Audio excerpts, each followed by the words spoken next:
আল্লাহ তাআলা পৃথিবী সৃষ্টির শুরু থেকে মাসগুলোকে 12 মাসে বিভক্ত করেছেন। এর ভিতরে 4টে মাস হারাম, মহা সম্মানিত মাস। এই 4টে মাসের একটা হলো মুহররম, আর যুলহজ, যুলকাদা, মুহররম এবং রজব, এই 4টে আরবি মাস হারাম মাস হিসেবে সম্মানিত, যে মাসগুলোতে বেশি পুণ্য করা দরকার, গুনাহ থেকে বেঁচে থাকা দরকার।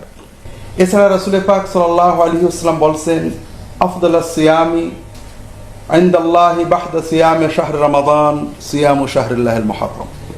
আল্লাহ তাআলার কাছে সবচেয়ে প্রিয়, উত্তম, শ্রেষ্ঠতম সিয়াম রমজানের সিয়ামের পরে মুহররম মাসের সিয়াম।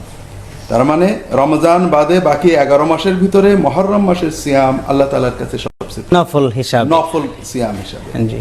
আর বিশেষ করে এই মুহররম মাসের 10 তারিখকে আশুরা নাম দেওয়া হয়েছে। জি। এই দিনের ব্যাপারে রাসূল পাক সাল্লাল্লাহু আলাইহি ওয়াসাল্লাম বলছেন, সিয়ামু ইয়াউমি আশুরা আহতাসিবু আলাল্লাহ আইয়ুকাফিরা সানাতাল্লাতী ক্বাবলাহা। আশুরার দিনের রোজা আমি আশা করছি আল্লাহ তাআলা একদিনের রোজার কারণে পূর্ববর্তী সকল গুনাহটা মাফ করে দেবেন। সুবহানাল্লাহ। এ হচ্ছে মুহররম মাসের এবং আশুরার দিনের যেটা সুন্নত প্রমাণিত ফজিলত। তবে এখানে লক্ষণীয়, রাসূল পাক সাল্লাল্লাহু আলাইহি ওয়াসাল্লাম এই আশুরা রোজাটা একদিন না থেকে সাথে আগে অথবা পরে একদিন বাড়িয়ে দিতে বলেছিলেন। হাদিস শরীফে এসেছে, লা ইন ইয়াশতুল কাবিলা লা আসুমান্না ইয়াওমান ক্বাবলাহু আও ইয়াওমান বা'দাহু। যদি আমি আগামী বছর বেঁচে থাকি তাহলে এই আশুরার সাথে আগে একদিন অথবা পরে একদিন রাখবো। কারণ আশুরা দিবসটা ইহুদিরাও পালন করত, তারা একদিন রাখতো। রাসূল পাক সাল্লাল্লাহু আলাইহি ওয়াসাল্লাম চান যে মুসলিম উম্মাহ তার ইবাদত পালনেও স্বাতন্ত্র্য বজায় রাখুক। ইহুদিরা কেন এই আশুরা দিবসটা পালন করতেন? কিসের স্মরণে তারা এটা করতেন? এ ব্যাপারে হাদিস শরীফে এসেছে, রাসূল পাক সাল্লাল্লাহু আলাইহি ওয়াসাল্লাম মদিনায় এসে দেখেন যে ইহুদিরা আশুরা সিয়াম পালন করে।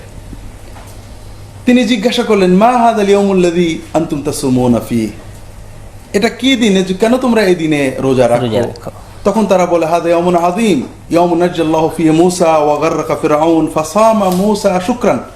এটা বড় মহান দিবস, এই দিনে আল্লাহ তাআলা মূসাকে নাজাত দিয়েছিলেন এবং ফিরআউনকে ডুবিয়ে দিয়েছিলেন। এই জন্য আল্লাহ তাআলার কৃতজ্ঞতা প্রকাশের জন্য মূসা রোজা রেখেছিলেন, আর আমরা মূসার সুন্নত অনুসরণ করে এই দিনে রোজা রাখি। তখন রাসূল পাক সাল্লাল্লাহু আলাইহি ওয়াসাল্লাম বললেন, মূসা আল্লাহ তাআলার নবী হিসেবে তার এই কৃতজ্ঞতায় শরীক হওয়া, আমরা নাহনু আউলা বিমূসা, আমাদের অধিকার বেশি, যে আমরাও এই দিনে রোজা রাখবো। এভাবে তিনি রোজা রাখার জন্য নির্দেশ দেন। অন্যান্য হাদিসে এসেছে যে রমজানের সিয়াম ফরজ হওয়ার আগে আশুরার সিয়াম ফরজ ছিল, এরপরে রমজানের সিয়াম ফরজ হলে আশুরার সিয়ামকে নফল করে দেওয়া হয়েছে। ফেরাউনিদেরকে আমি ডুবিয়ে দিয়েছিলাম। এই ঘটনার, যে মহান ঘটনার প্রতি কৃতজ্ঞ